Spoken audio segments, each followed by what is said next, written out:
What's good, people? It's about that time to randomly relate reverse rants, no hate. Special request.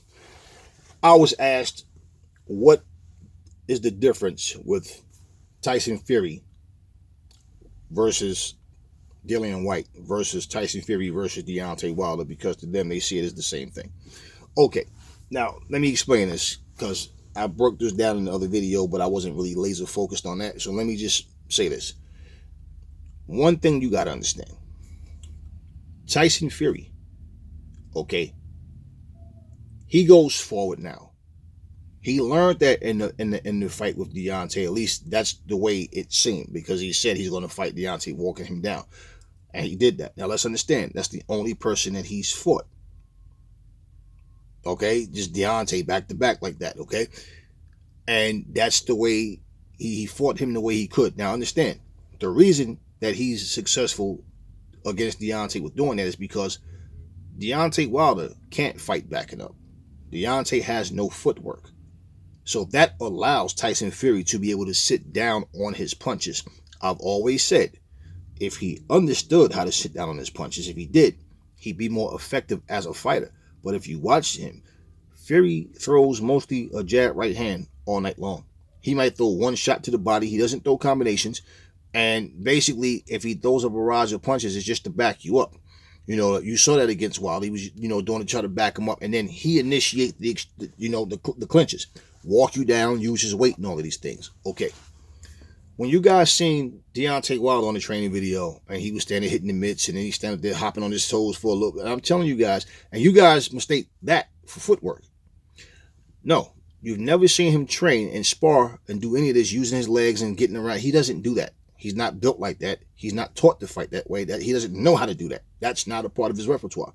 Now, Dillian Whyte doesn't get on his toes and dance and move, but he does move and circle around.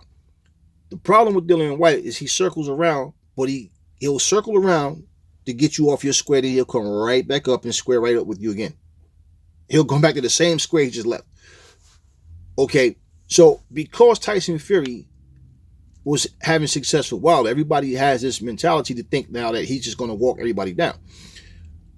If you have no footwork and you're standing there making it easy for him to get his weight behind his shots like Wilder was doing, of course, and Fury did what he was supposed to do.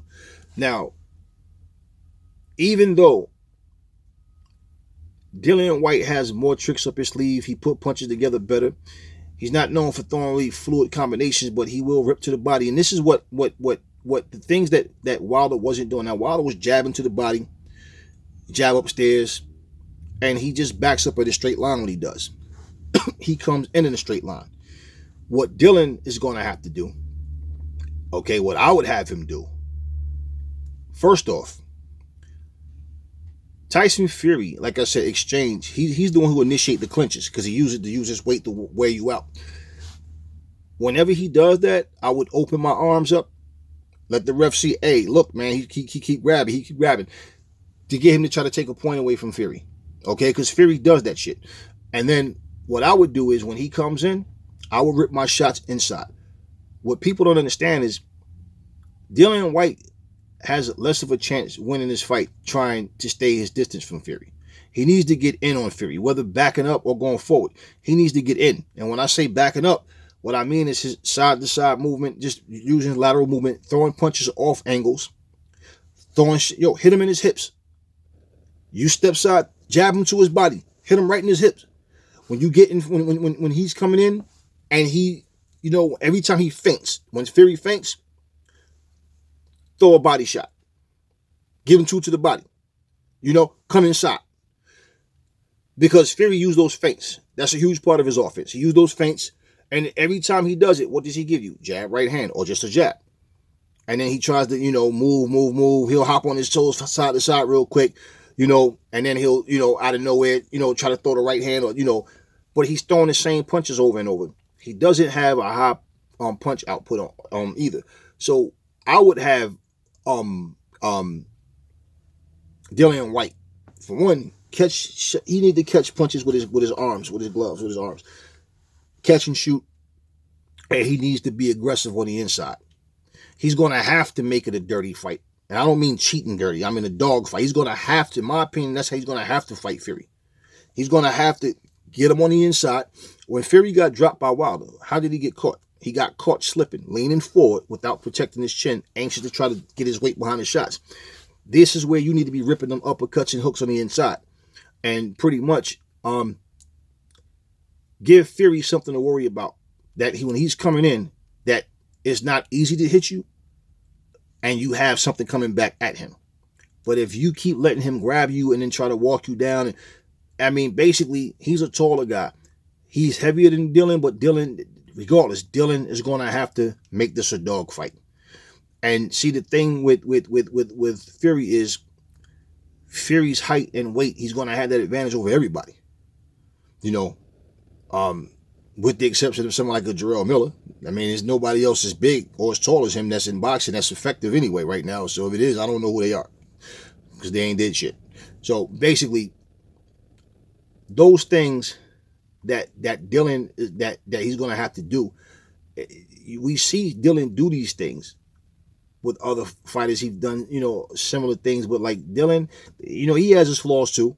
But what I'm saying, this is what he's going to have to do. He has a better chance of doing this shit than Wilder did, though, is what I'm saying. You know, his trainer would have a better, I don't know what their strategy is, but that's what I would definitely have him do. When Fury jabs, you know, go on the knee, bam, you know, move your head, bam, rip to his body, step around. You know, don't stand on your square if you're not ready to punch. Don't walk away, because he'll walk away, reset right in front of you, and then don't let Fury be first all the time. When Fury's first off, don't let him be first. When Fury's first, Fury's going to, like I said, jab, right hand, walk you down, back you up. That's what he's going to do. If you count look at his punch output and look at how much wrestling he does, walking people down, putting his weight, that's what he does. That's what he's been doing. Fury can't back up the way he used to. He can't fight in the back foot like he used to.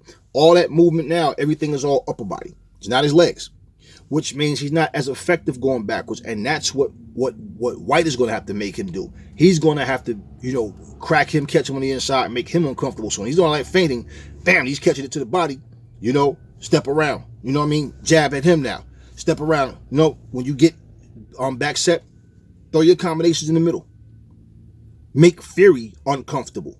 Because now, Fury, you know, is going to try to rough you up. And that is the best chance you have, because you're not going to outbox him from the outside. You're just not going to do it. You have to make a fight of it. And basically, Whyte can punch.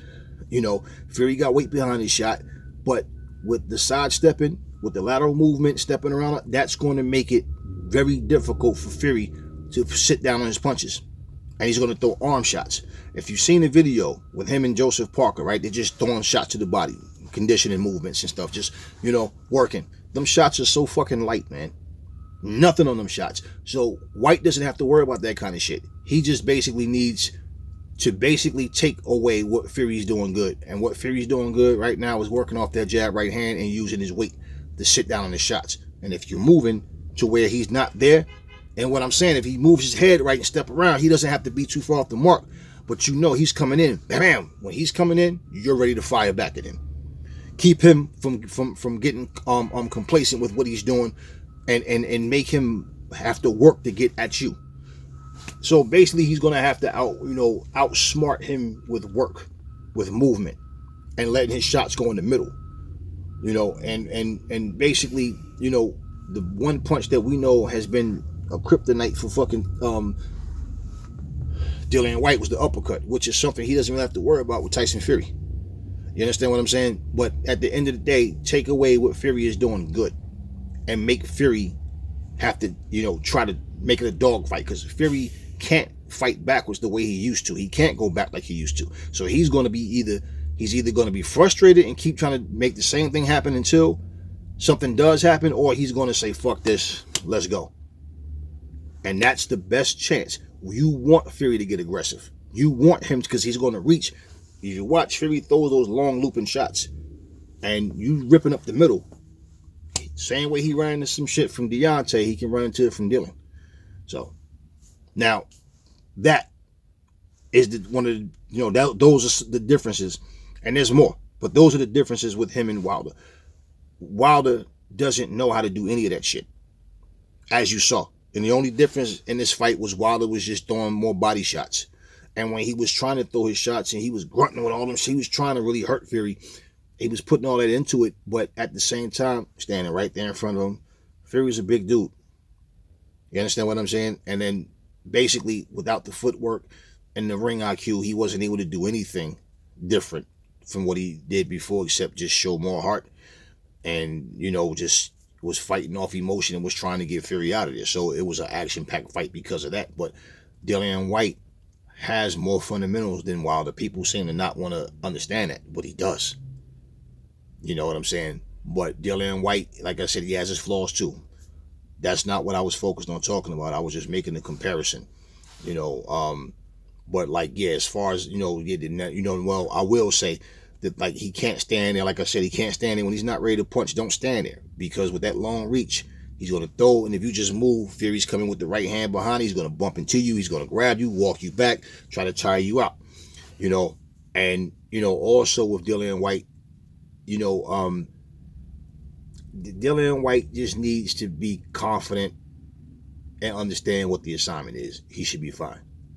But one of the other things that he can't do, is like I say, he can't let Fury be first, and he does that shit at times where he's too hesitant, and then he'll sometime out of desperation, you throw a shot and he'll throw a wild shot back in return, where he needs to be poised and relaxed and calculated. But basically, he has more tools to work with than Deontay Wilder, and there's no one particular punch that Dillian Whyte has to rely on. Wilder is strictly the right hand. So those are the differences. Neither one of them have crazy footwork or nothing like that. But like I said, Dillian does have the smarts to walk around, reset, and all that. It's just that he'll walk around, step around, reset, and stand right in front of you. It's like, no, man, you need to, don't give him the same position you just took away from him. You just took that angle away. Why are you giving it back to him? So those are some of the differences. So special request, like I said, and there's other things, but I don't want to make this video too long. So anyway, never fall in love with lies. Remember, the truth brings hate out of people, and I will catch y'all on the next video.